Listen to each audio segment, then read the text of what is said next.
नमस्कार दोस्तों, स्वागत है आपका आपके YouTube चैनल टुडेज न्यूज़ पर। तो दोस्तों देखते हैं क्या है आज की हेडलाइंस। सोमनाथ के भूगर्भ में मिला मंदिर जैसा 3 मंजिला निर्माण।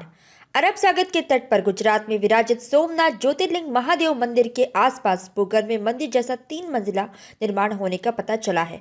प्रधानमंत्री मोदी के सुझाव पर आर्कियोलॉजी विशेषज्ञों के साथ काम शुरू किया। टीम ने सोमनाथ और प्रभास पाटन में 4 स्थानों का पुरातत्वीय अध्ययन किया। ये है गोलोक धाम। सोमनाथ मंदिर के मुख्य दिग्विजय द्वार में सरदार पटेल की प्रतिमा के आसपास का इलाका और बौद्ध गुफा। लेआउट प्लान बनाकर जमीन से 2 से 12 मीटर की गहराई जीपीआर ग्राउंड पेनिट्रेशन रडार तकनीक से वाइब्रेशन जांचे गए। सर्वे के बाद 32 पन्नों की रिपोर्ट ट्रस्ट को सौंपी गई। इसमें नक्शे आदि भी शामिल हैं।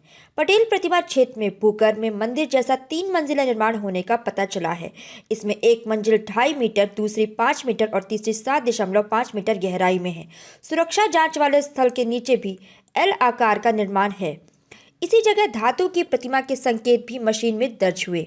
आईआईटी का कहना है कि पुरातत्वीय उत्खनन हो तो अहम तथ्य सामने आ सकते हैं।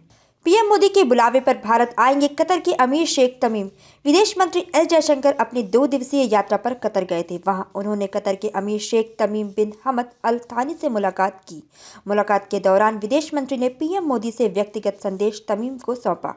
विदेश मंत्रालय के मुताबिक कतर के शेख तमीम ने मोदी जी के बुलावे को स्वीकार कर लिया है। जयशंकर ने अमीर के पिता शेख हमद बिन खलीफा अल थानी से भी मुलाकात की। सन 2013 में उन्होंने सत्ता अपने बेटे शेख तमीम को सौंप दी थी। विदेश मंत्री ने ट्वीट कर बताया कि शेख अमीर के पिता अमीर शेख हमद बिन खलीफा अल थानी से मुलाकात हुई। उनके नेतृत्व से भारत कतर संबंधों को सतत दिशा मिल रही है। वैश्विक एवं क्षेत्रीय प्रगति पर उनके दृष्टि की सराहना करता हूँ। चीनी प्रतिनिधिमंडल से मिलने के बाद प्रचंड ने भारत से मांगी मदद। नेपाल के संसदीय दल के नेता पुष्प कमल दहल प्रचंड ने नेपाल के राष्ट्रपति, प्रधानमंत्री, स्पीकर सहित पार्टी के सभी शीर्ष नेताओं से मुलाकात की।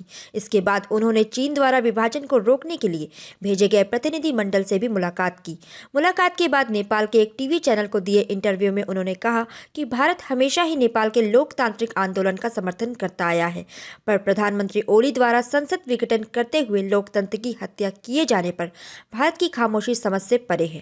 भारत, अमेरिका, यूरोप अपने को लोकतंत्र का पहरेदार बताते हैं। अगर भारत सही में लोकतंत्र का हिमायती है तो उसे पीएम ओली द्वारा उठाए गए इस अलोकतांत्रिक कदम का विरोध करना चाहिए।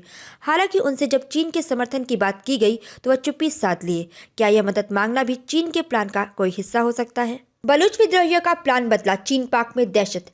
पाकिस्तान में बलूचिस्तान की स्थिति रणनीतिक रूप से बहुत महत्वपूर्ण है। पाक के सबसे बड़े प्रांत में शुमार बलूचिस्तान की सीमाएं ईरान से लेकर अफगानिस्तान तक फैली हैं।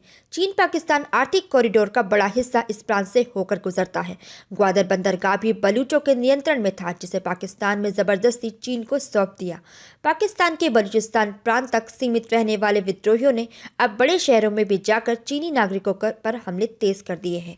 विद्रोहियों की इस रणनीति से पाक सरकार टेंशन में आ गई है। $60 बिलियन अमेरिकी डॉलर की लागत वाली इस सीपैक परियोजना की सुरक्षा के लिए पाकिस्तान ने एक स्पेशल फोर्स का गठन किया है, जिसमें 13,700 स्पेशल कमांडो शामिल हैं। इसके बावजूद परियोजना में शामिल चीनी नागरिक पर हमले बढ़ते ही जा रहे हैं।